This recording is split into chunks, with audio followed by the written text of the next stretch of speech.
আমি একটা খাবারও পেলাম না। সকাল থেকে খাবার খুঁজতে খুঁজতে শরীরটা আমার বড্ড দুর্বল লাগছে। যাই তাড়াতাড়ি কোঠরে গিয়ে আমি একটু শুয়ে রেস্ট করি। এখন একটু আমার শান্তি লাগছে। বিশ্রাম নিয়ে তারপর আমি খাবার খুঁজতে যাব। সাপটি বিশ্রাম নিতে থাকে, অন্যদিকে টুনি উঠতে থাকে আর বলতে থাকে, আমার যে ডিম দেওয়ার সময় হয়ে এসেছে।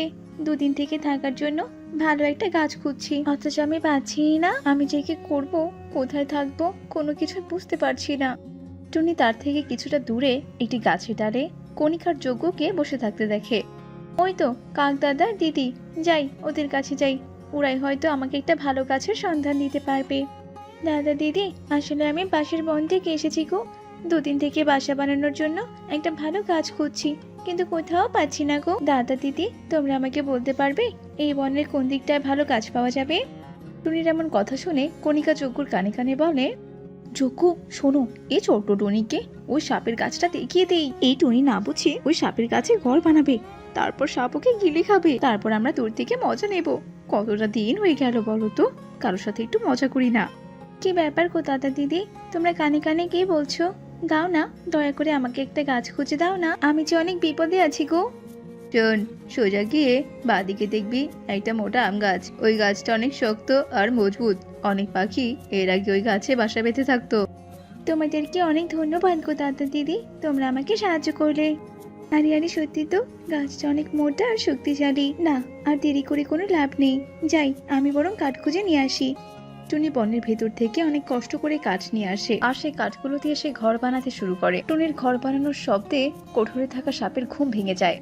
ছোট্ট টুনি কিনা আমার কাছে ঘর বানাচ্ছে, বাবা এর সাহস দেখে তো আমি অবাক হয়ে যাচ্ছি। বানারে টুনি, ঘর বানা, তোকে যে এক পর্যায়ে আমার পেটে যেতেই হবে।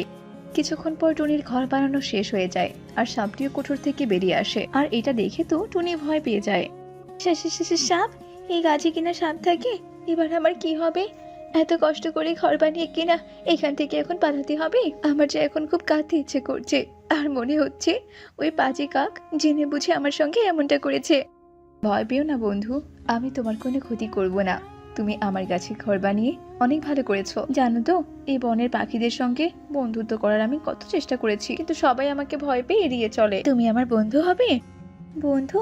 তাও আবার সাপের সাথে? হ্যাঁ হ্যাঁ, হব হব, আমি তোমার বন্ধু হব। আমার তো বিশ্বাসই হচ্ছে না যে তুমি আমার সঙ্গে এত ভালো ব্যবহার করছো। আমি তো জানতাম সাপেরা অনেক খারাপ হয়। সব সাপেরা খারাপ হয় না টুনি বন্ধু। সাপেরা যেমন খারাপ আছে, ঠিক তেমনি কিছু সাপ ভালো আছে, আর আমি হলাম ভালো সাপ। বুঝেছো তো? হ্যাঁ গো, বুঝেছি। ঠিক আছে সাপ বন্ধু, তুমি থাকো, আমি বরং খাবার খুঁজে নিয়ে আসছি। তোমাকে দেখে মনে হচ্ছে তুমি অনেক দুর্বল। তুমি ঘরে গিয়ে বিশ্রাম করো, আমি তোমার জন্য খাবার খুঁজে নিয়ে আসছি। টুনিকে আর কোনো কিছু বলতে না দিয়ে সাপটি খাবার খুঁজতে বেরিয়ে পড়ে। কিছুক্ষণের মধ্যে সাপটি খাবার এনে তা টুনিকে দেয়। এরপর সে তার কোঠরে প্রবেশ করে। টুনি পাখি, আমি হব কিনা তোর বন্ধু? কখনোই না। আমি শুধুমাত্র তোর ডিম খাওয়ার জন্য এতটা কষ্ট করছি। তুই শুধু একবার ডিমটা দে, তারপরেই তুই বুঝবি। কি রে টুনি, বলছি তুই তো এতক্ষণ সাপের সঙ্গে কথা বললি, তো সাপ তোর কোনো ক্ষতি করলো না কেন? কি কথা বললি তোরা বলতো? দিদি, ও সাপ তো আমার সঙ্গে বন্ধুত্ব করেছে আর বলেছে আমার কোনো ক্ষতি করবে না। বাবা, তুই কি আবার জাদু জানিস নাকি রে, যে নিমিষে সাপটা তোর সঙ্গে বন্ধুত্ব করলো? কণিকা, তুমি এবার থামো তো, আর চলো চলো, এখানে বেশিক্ষণ থাকা যাবে না। ওই সাপটা জানতে পারলে আবার আমাদের বিপদ হতে পারে, চলো। এইভাবেই কেটে যায় বেশ কিছুদিন। এরই মধ্যে টুনি একটা ডিম দেয়। একদিন টুনি পানি খাওয়ার জন্য নদীর পাড়ে যায়। সেই সুযোগে সাপটি টুনির বাসায় প্রবেশ করে।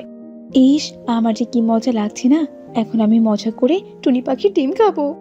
এসব কথা বলে যেই না সাপটি টুনি পাখির ডিম খেতে ধরে, তখনই সেখানে টুনি চলে আসে। এই কি বন্ধু, তুমি এসব কি করছোটা কি বলো তো? তুমি কিনা আমার বন্ধুত্বের সুযোগ নিয়ে আমার ডিমটা খেতে এসেছো? ছি বন্ধু ছি, তুমি কিনা একটা মেয়ে হয়ে আর একটা মেয়েকে সন্তানহারা বানাতে চাইছো। আমি তো তোমাকে অনেক ভালো ভেবেছিলাম বলো, অথচ তুমি এটা কি করলে? তোমার যখন অতই ক্ষুধা লেগেছে, তুমি আমাকে খাও। টুনির এমন কান্নাজনিত কথা শুনে সাপটির মনে অনেক মায়া হয়। ঠিক আছে, আসলে আমি বুঝতে পারিনি, তুমি আমাকে ক্ষমা করে দিও বন্ধু। এরপর সাপটি সেখান থেকে চলে যায়। এভাবেই কেটে যায় বেশ কিছুদিন। একদিন টুনি বনের উপর দিয়ে উঠতে থাকে। হঠাৎই সে কারো কান্নার আওয়াজ শুনতে পায়। এ কে কে, এখানে কে কাঁদছে? আমি তো কাউকে দেখতে পাচ্ছি না। কে কে ভাবে কাঁদছো? আমার সামনে এসো দয়া করে, এসো বলছি। এই তো আমি কাঁদছি, মরা কলা গাছ। তুমি দয়া করে আমাকে সাহায্য করো।